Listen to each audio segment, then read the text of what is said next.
Okay, welcome to our third lesson. We're going to do a continuation of our first lesson. So if you haven't built the circuit with the resistor and the LED, make sure you have that before going into this lesson.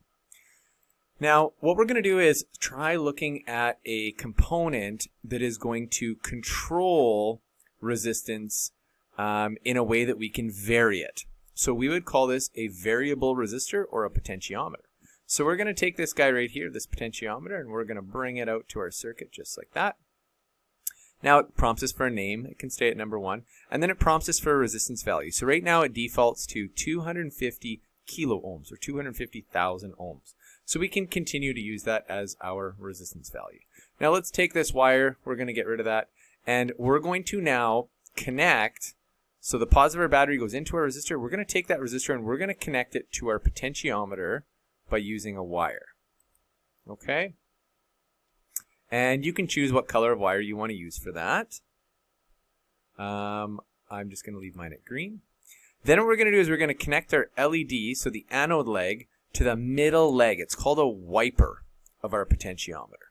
So we're going to take our wiper leg and we're going to connect that to the anode of our LED, or the negative terminal of the LED. I'm going to give that a different color. I'm just going to color it yellow. Okay. Now we're forcing the current to go through this resistor, through the green wire, into our potentiometer, out the potentiometer through our wiper connection point, through the yellow wire, through the LED, and then back to return to our source. If we start a simulation of this, we're going to see that as we now grab the dial for this potentiometer and turn it, we can affect the brightness of the LED, particularly at this end of the range. So as I lower this down, we're going to see that what that's doing is lowering the resistance, causing for more current to come through, and it'll make our LED brighter. Okay? All right. Play with that for a minute. And then we're going to stop that simulation. And now what we're going to do is we're going to bring out a motor. So we're going to scroll down on the right-hand side until we find DC motor. We're going to bring that out now. And we're now going to take our LED out of our circuit. So I'm just going to click on it and hit the delete key. We'll get rid of that. And I'm also going to get rid of this resistor as well. So now we have our battery, our potentiometer, and our motor. Let's take a wire from the positive of our battery and connect it to terminal 1 of our potentiometer. I'm going to color it red because it's connected to the positive side of our battery.